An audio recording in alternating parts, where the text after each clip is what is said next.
எல்லாருக்கும் வணக்கம். இல்லை, அவர் தெரிஞ்சு சொன்னாரோ தெரியாமல் சொன்னாரோ தெரியல. விரிவாக ஆர்கே செல்வமணி சொல்லுவார் அப்படின்னாரு. அதுதான் உண்மை. ஏன்னு கேட்டிங்கன்னா, நான் இனம் படம் பார்க்கலை, அதனால் என்னால் விரிவாக அந்த படத்தை பற்றி சொல்ல முடியாது. ஆனால் அதில் என்ன கதைகள் என்ன சொல்லப்பட்டிருக்கு அப்படின்றத நான் கேட்டு தெரிஞ்சுக்கிட்டு இருக்கேன். நான் இங்கே சங்கத்தின் சார்பாக எல்லாருக்குமே உங்களுக்கும் சொல்லிக்கிறது, அந்த படத்தை எதிர்க்கிற அந்த அமைப்புகளுக்கும் சொல்லிக்கிறது என்னன்னா, உங்களுக்கு இருக்கிற அதே தமிழ் உணர்வு எங்களுக்கு இருக்கிறது. இன்னும் சொல்ல போனால், தமிழ் மக்களுக்கு பிரச்சனை ஏற்படும் போதெல்லாம் முதலில் குரல் கொடுத்தது தமிழ் திரைப்பட இயக்குநர்கள் சங்கம் தான்.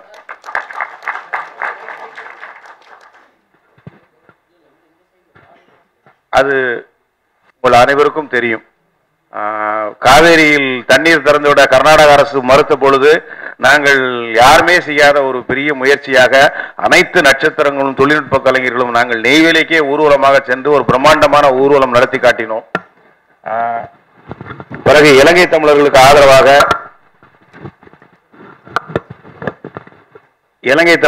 ஆதரவாக ராமேஸ்வரத்திலே ஒரு பிரம்மாண்டமான ஊர்வலத்தை நடத்தி காட்டினோம்.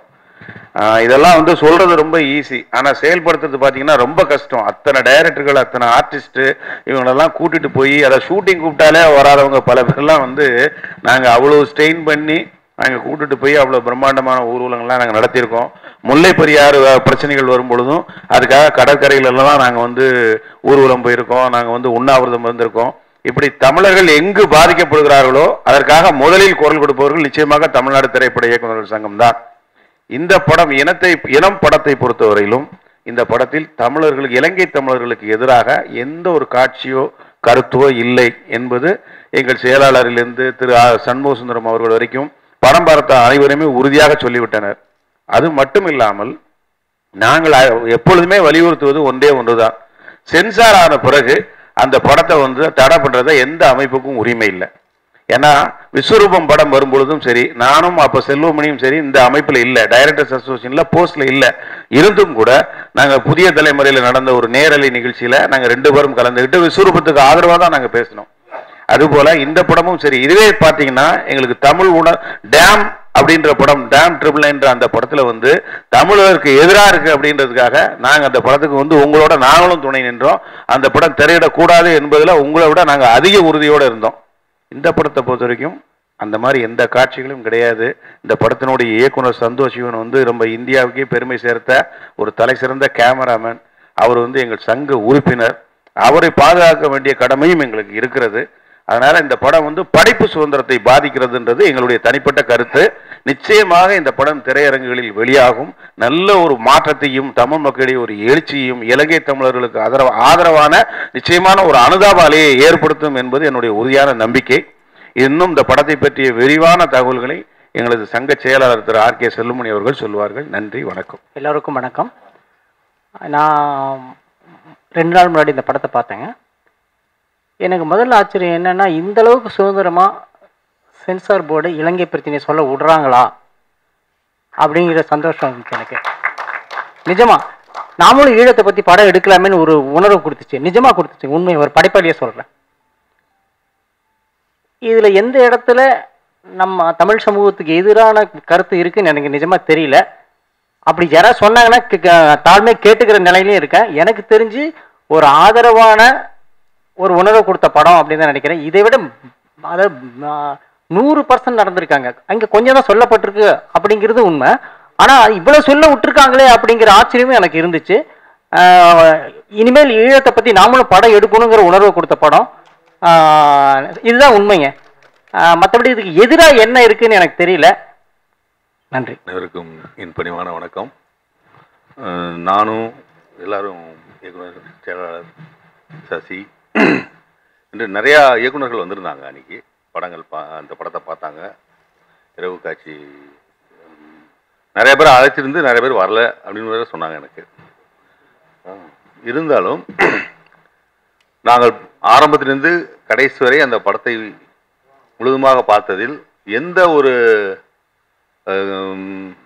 ஒரு முரண்பாடான விஷயமோ தென்படவே இல்லை. ஒரு ஆவணப்படுத்தி இருந்தார் அவர். அதாவது அந்த அந்த அந்த நேரத்து போர் நேரத்தில் நடக்கிற அந்த குழந்தைகளினுடைய அந்த பொதுமக்களினுடைய பார்வையிலிருந்து அந்த படத்தை சொல்லியிருக்கிறார். ஏன்னா ஒரு படத்தை வந்து ஒரு சார்பா சொல்ல முடியாது. ஒரு சார்பா சொன்னா அது வந்து தடை செய்யப்படும், இன்னொரு சார்பா சொன்னா அது வராது. அப்போ பேலன்ஸ்டான ஸ்கிரிப்ட் இது.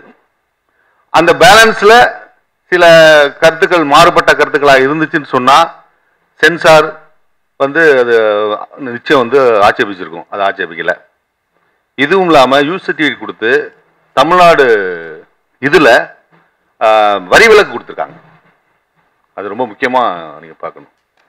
அதனால அப்படிப்பட்ட ஒரு படத்தை வந்து எதிர்ப்பது என்பது படம் பார்க்காம எதிர்க்குவதாக நான் கருதுறேன். நான் படத்தை பார்த்தீங்கன்னா அந்த எதிர்ப்பு கண்டிப்பா வராது.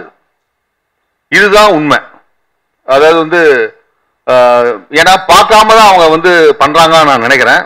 அவங்க பார்த்துருந்தாங்கன்னா பண்றதுக்கு வாய்ப்பு இல்லை. எந்த ஒரு படைப்புக்குமே இப்ப வந்து நம்ம எதிர்த்தோம் அப்படிங்கிறதுனால ஒரு 2 பாயிண்ட் இதனால தான் அப்படின்னு கூட சொல்லலாம். அப்படி வந்து சொன்ன இது வந்து ரொம்ப மிகைப்படுத்தி சொல்றதா தான் இருக்கும் இனிமே வந்து. ஏன்னா பிரச்சனை ஆகி போச்சு. ஆனா நீங்க பாத்தீங்கன்னா இது போய் இப்படி சொல்றாங்களே அப்படின்னு, அதாவது ஒரு ஒரு என்ன இன்டர்பிரேஷன், ஒரு மீனிங் கொடுத்தோம்னா ஒண்ணுமே இல்லைங்க, எந்த இதுவுமே இல்லை. இப்ப என்னோட வழக்கு என்ன பாத்தீங்கன்னா ஆசீர்வாத உங்களை வச்சுதாங்க ஆசீர்வாதறாங்க அப்படின்னு சொன்னாங்க. அப்படின்னு பார்வை பாத்தீங்கன்னா அவங்க ஒண்ணுமே இல்லை. அதுபோல அதை பார்த்துட்டு எதிர்த்தாச்சு, அப்ப ஏதாவது பாயிண்ட் சொல்லணும் அப்படின்னு ஏதாவது வந்ததுன்னா தான் வந்த அப்படிதான் சொல்ல முடியுமே தவிர, என்னைய பொறுத்தளவுக்கு நாங்க முழுசா பார்த்ததுக்கு எந்த விதமான அந்த மாதிரி ஆட்சேபகரமான விஷயங்களும் இல்லை. இன்னொன்னு அவர் சசி சொன்ன மாதிரி ரொம்ப வந்து வந்து ஒரு போல்டா அவர் அட்டன் பண்ணியிருக்காரு.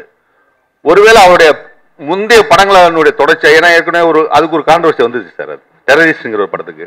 அதை மனதில் வைத்துக் கொண்டு பார்க்கும்போது, ஏன்னா ஒவ்வொருத்தர் அனுபவங்களை இது வந்து இப்போ கூட்டியிருக்காங்கன்னு சொன்னா இது ஒரு துறகதையா வந்துட்டே இருக்கு. விஸ்வரூபம் இந்த மாதிரி வந்து சென்சாரான படத்துக்கு இப்படி வந்துச்சுன்னு சொன்னா அப்புறம் படைப்பாளிகளுக்கு சுதந்திரம் வந்து மக்கள் சுதந்திரம் கொடுக்குறாங்க, ஆனா ஒரு சில பேரை வந்து கொடுக்க மாட்டேங்கிறாங்கிற ஒரு விஷயம் வந்து இது தொடர்கதை ஆகக்கூடாது அப்படிங்கிறதுக்காக இந்த படைப்பு சுதந்திரத்தில் அதுதான் வந்து ஒரு அரசாங்கம் வந்து சென்சாரை வந்து வச்சிருக்காங்க. அதுக்கு எல்லாமே கட்டுப்பட்டு தான் இருக்கும். இந்த அரசியலமைப்புக்கு இந்த சட்டத்திட்டங்களுக்கு உட்பட்டு தான் நடக்கிறோம். அப்படிங்கும்போது இதை வந்து திருப்பி இது வந்து ரொம்பவும் இதனுடைய அமௌண்ட், அதாவது எண்ணிக்கை ஜாஸ்தி ஆகிறதுனால இதுக்கு வந்து முற்றுப்புள்ளி வைக்கணும். அதுக்கு தான் யூனியன் வந்து இனிஷியேட் பண்ணதுல செயலாளரும் தலைவரும் நம்ம யூனியன்ல சார்ந்த ஒருத்தர் வந்து அந்த படத்தை வந்து வெளியிட்டிருக்காரு. நம்ம யூனியன் சார்ந்த ஒருத்தர் இயக்கியிருக்காரு. இப்படிங்கிற பட்சத்தில் எங்களுடைய உறுப்பினர்கள் ஒவ்வொருத்தரும் முன்வந்து இந்த நிலை தொடராம இருப்பதற்கு ஆவணம் செய்யணும். அதுக்கு பத்திரிகைக்காரங்களும் நீங்களும் ஒத்துழைப்பு கொடுக்கணும்னு தாழ்மையோட கேட்டுக்கொண்டு விரைவில் நன்றி, வணக்கம்.